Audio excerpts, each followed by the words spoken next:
Students, कैसे हो आप। हम पढ़ रहे हैं चैप्टर लाइंस एंड एंगल्स। तो आज हम एक्सरसाइज 5.2 करेंगे। तो एक्सरसाइज बेस्ड है ट्रांसवर्सल पे, जो हमने कॉन्सेप्ट पढ़ा था पिछले लेक्चर में।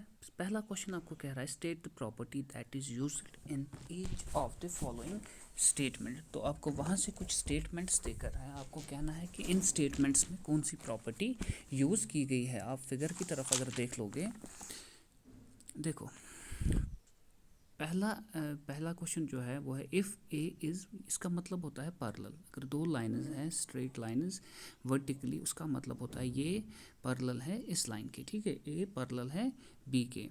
तो आपको कहा जा रहा है if A is parallel to B then angle 1 is equal to angle 5। तो एंगल 1 ये आपको वहाँ से ही कह रहा है ए पैरेलल है बी के, तो एंगल 1 एंगल 5 के बराबर है। ये मैंने आपको कहा था, इन एंगल्स को हम कहते हैं कॉरस्पॉन्डिंग एंगल्स। तो इस स्टेटमेंट में यूज़ हो गई है कॉरस्पॉन्डिंग एंगल प्रॉपर्टी। तो ये सब corresponding angles, alternate interior angles ये सब हमने पढ़े हुए हैं। आप पिछला लेक्चर देख लेना अगर आपको वो लेक्चर मिस हुआ है। देखो, if angle 4 is equal to angle 6 then A is parallel to B. अगर एंगल 4 है एंगल 6, ये कौन सा एंगल है?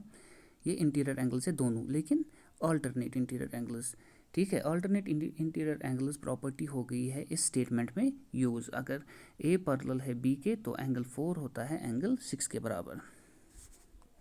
फिर है if angle 4 plus angle 5 is equal to 180 then A is parallel to B. अब अगर ए पैरेलल होता है बी के और एंगल 4 इंटीरियर एंगल्स जो एक साइड से होते हैं वो इक्वल है 180 डिग्री के होते हैं वो, ठीक है। अगर आपके पास दो लाइन्स है, वो मैंने आपको समझाया था वो प्रॉपर्टी, तो वहाँ पर उनको एक ट्रांसवर्सल काट रहा है। तो ट्रांसवर्सल के इस साइड यानी कि एक साइड जो दो इंटीरियर एंगल्स होते हैं उनका सम होता है 180 डिग्री, और इस साइड भी 180 ही होगा। फिर है क्वेश्चन नंबर 2। क्वेश्चन नंबर 2 हमें कह रहा है इन the adjoining figure identify the pair of corresponding angles. तो यहाँ पर कॉरस्पॉन्डिंग एंगल क्या क्या आएगा? 1 और 5, ठीक है। एक इंटीरियर एक एक्सटीरियर। और क्या आएगा? Angle 4 angle 8। और क्या आएगा? Angle 3 angle 7। और क्या आएगा? एंगल 2 और एंगल 6। एक इंटीरियर एक एक्सटीरियर, लेकिन एक ही साइड के। तो ये मैंने आपको समझाया था अच्छी तरीके से, फिर भी मैं रिपीट कर रहा हूँ।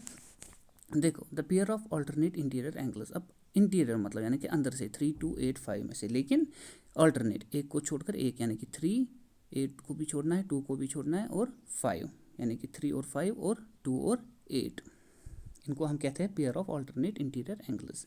फिर है pair of interior angles on the same side of transversal, ठीक है। तो पेयर ऑफ इंटीरियर एंगल्स लेकिन on the same side of transversal, यानी कि देखो इंटीरियर एंगल्स कौन कौन है? 3, 2, 8, 5। अब सेम साइड कौन सा है? 2 और 5 और 3 और 8। तो एंगल 2 एंगल 5 और एंगल 3 और एंगल 8। फिर है क्वेश्चन नंबर 2 का fourth part, vertically opposite angles. तो वर्टिकली अपोजिट एंगल्स भी मैंने आपको समझाया था। जब दो लाइंस इंटरसेक्ट करते हैं तो वहाँ पर एंगल्स फॉर्म होते हैं 4 एंगल्स। तो दो एंगल्स एक दूसरे के वर्टिकली अपोजिट एंगल्स होते हैं, ये इक्वल होते हैं, और ये दो एंगल्स एक दूसरे के इक्वल होते हैं, इन्हें हम कहते हैं वर्टिकली अपोजिट एंगल्स। अब देखो यहाँ पर कौन कौन सा वर्टिकल एंगल है? एक तो है 1 और है 3, यहाँ पर 4 और 2, 5 और 7, इसी के अपोजिट हमें देखना है 8 और 6। फिर है question number 3, in the adjoining figure P is parallel to Q। तो P है पैरेलल टू Q। हमें कहने हैं अननोन एंगल्स, यानी कि हमें A, B, C, D, E और F एंगल्स फाइंड करने हैं। देखो कैसे फाइंड करेंगे। सबसे पहले ये जो एंगल D है ये किसके बराबर होगा? 125 के। क्यों होगा? क्योंकि ये कॉरस्पॉन्डिंग एंगल्स है, तो एंगल D होगा बराबर 125 के। फिर हमें पता है ये जो एंगल E और एंगल 125 होगा, इनका सम होगा 180, क्योंकि ये लीनियर पेयर ऑफ एंगल्स है। तो यहाँ हमें एंगल E निकलेगा। एंगल E कितना निकलेगा? 55 डिग्री। अब ये F होगा इस एंगल E के बराबर। क्यों? क्योंकि ये वर्टिकली अपोजिट एंगल्स है, तो एंगल F भी आएगा 55 डिग्री के। फिर अगर आप इस क्वेश्चन में नोट करोगे तो ये एंगल B जो है ये किसके बराबर होगा? D के, क्योंकि ये भी क्या है? वर्टिकली अपोजिट एंगल के। D कितना हमें पहले निकला था? 125। फिर और एक चीज़ इसमें नोट करोगे आप, एंगल C जो है वो होगा किसके बराबर? एंगल F के, क्योंकि ये भी क्या है? कॉरस्पॉन्डिंग एंगल, एक को छोड़कर एक ही साइड से मगर।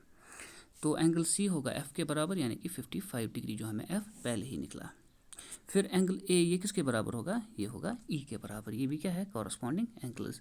तो एंगल ई भी हमें पहले ही निकला है 55। तो ये सारे एंगल्स 6 की 6 एंगल्स हमने फाइंड किए।